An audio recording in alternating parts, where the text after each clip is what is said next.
Hi everybody and welcome to the Flute Practice. Today we are going to be looking at 10 common mistakes that flutists make. This is something that is really based on my own personal experience. It's based on my own teaching and students that kind of walk into my classroom and seeing what are the most common things that pop up. So let's go check it out.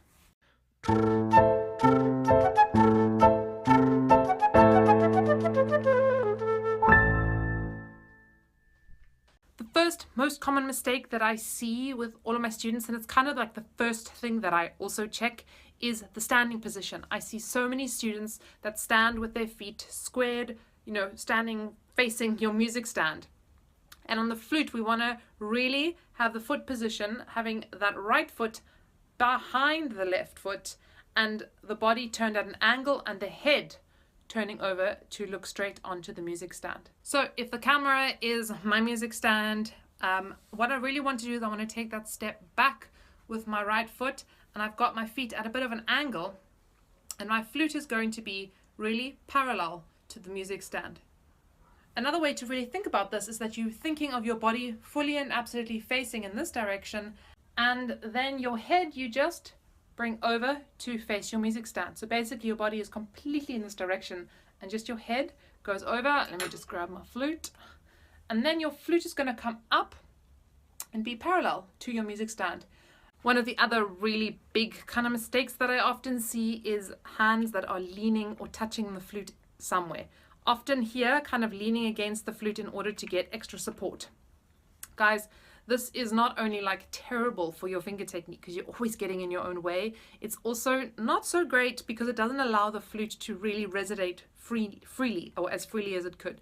So I wouldn't do it. I would never, ever, ever encourage any of my students to touch. And in fact, we spend a lot of time trying to discourage and unlearn those habits.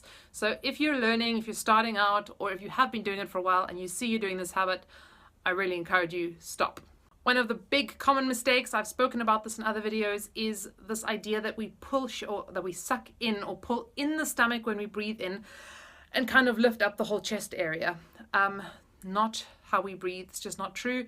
We actually really need to think about the whole torso, including the stomach, the back, everything expanding in the in-breath. So thinking, opening up everything, you will feel your stomach going out and releasing, and then on the out breath allowing it to go back in. So that is another big mistake that I commonly see flute players make. This one kind of goes hand in hand with touching, I think, very often, or resting your hand against the flute, and that is having the thumb too far forward like this. Now guys, as you know, I am not prescriptive with you guys about where I think you should put the thumb and all that. I work individually with each student and we find the best thumb position for them.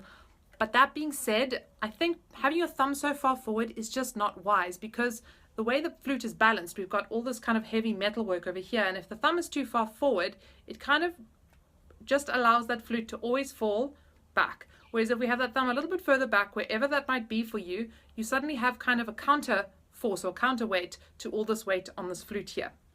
So I find very often students whose thumbs are too far forward, they struggle to move between C and D, and they usually kind of have to rest against the flute somewhere here. Another one that has got a lot to do with our posture is this idea that we have to kind of hold up the flute. And often what you'll see, this kind of also is tied in with breathing a little bit, but students that kind of raising their shoulders, holding up their shoulders, even just a little bit is enough, or clenching the shoulders in the feeling that they're kind of holding up the flute, rather than just allowing these shoulders to be completely released and free and allowing the flute to actually just kind of suspend there, really, because that's what it's doing. We're not, in all theory, yes, I know we're like picking up the flute, but the flute is really being balanced and suspended between our hands and in our arms, rather than kind of like being held in place there with our shoulders. This kind of often is also connected with what I think is probably one of the most bizarre habits, actually, for what we know about the kind of ergonomics of our body and stuff, but that is raising up the elbows and trying, sort of this kind of a thing. Guys, I'm severely exaggerating. I know it's not quite like this, but just kind of raising up here. If you are doing this even just a little bit, I really encourage you to check yourself out and check this habit, because it is very much getting in the way of your playing. Many students really press incredibly kind of hard on the flute. They really give it a go. I know some flutes are really not great quality and they're leaking pads and all sorts of things, and you kind of do need to give it a little bit more, I don't even want to use the word press, I want to say just a little bit more kind of weight, maybe is a good word to use. But very often we are using excessive force and pressing our fingers so tightly, and we just don't need it. So one of the big things that I think we all need to work on is just how to release our fingers and get them lighter and freer, but still very energetic and exact. There are some kind of tone mistakes or embouchure mistakes that I also often see students have. One of them is having a too tight embouchure, this idea that you kind of need to be smiling while you're playing. If your teacher has ever told you this, guys, you need to smile while playing, please throw it out of your head forever and ever and ever.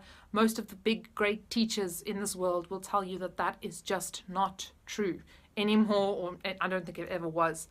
It's kind of, I know it's like a method of teaching. I just really discourage it. I have yet to see that ever being a helpful beginning teaching technique. So if this is what you've been told to do, and if this is what you're doing, I did a video on how to loosen up your embouchure. You can go check it out. Another really common mistake that I see flutists make is kind of sticking or jutting the neck out forward. So especially when we kind of lift up the flute, kind of bringing that neck out to meet the flute rather than bringing the flute to meet us. This can also kind of happen, you're concentrating, you're trying to like read the notes, and that neck kind of goes more and more forward. Of course, it goes without saying, this is really not great for our embouchure, for all of this kind of freeness of the throat, of the shoulders, of the breathing system, the works. So it's a habit we really want to get rid of. One of the best ways I find to do this is to really feel the length of this neck and really feeling how long and kind of free this beautiful back of the neck is. I did do a video where I chatted to Vanessa Mulvey about this exact issue, so you can go check that out. I'm going to link you to it. Another really great way to think about it is to really just feel the back of the head. So you put your hand onto the back of the head like this, onto the kind of ball part of the head like this, and you just feel that imprint of your hand. And once you've left it there for a little while, you're kind of feeling that nice free back neck here, you just release the hand again and just feel the feeling of the warmth of that hand back there. I think it's such a wonderful way to experience that beautiful long neck. Now, for this last point, I guess you could really argue that, you know, there are flute players that do play like this. A very famous example, of course, being Marcel Moyes, who played very kind of slanted and down like this. But for the most part, it's really not a useful habit. So we really want to check that we are not playing with the flute kind of slanting downwards like this, but really that it is up and parallel. You will hear a difference in the sound for most of us. There are very few of us that this will possibly work better. So I'm going to leave that option open. But for most of you, if you are doing this, really check that you are doing it by choice, or, you know, that there's reason behind it, not just by habit because you can't keep these arms up. Now, I know this is kind of contradictory to what I said earlier, where I said, you know, we must not hold the flute up. I want you to just imagine your arms and your elbows are kind of like table legs that are just holding it up, supporting up, not holding, supporting the table rather than kind of like holding it in place. So this is kind of how I like to think about it. But I would say if you're playing here, you usually lose a lot of the focus of the sound, and you want to help bring that flute up. It might feel like you're really lifting that flute up high in the beginning, but just in a mirror, bring that flute up so that you can really give your sound the best possibilities.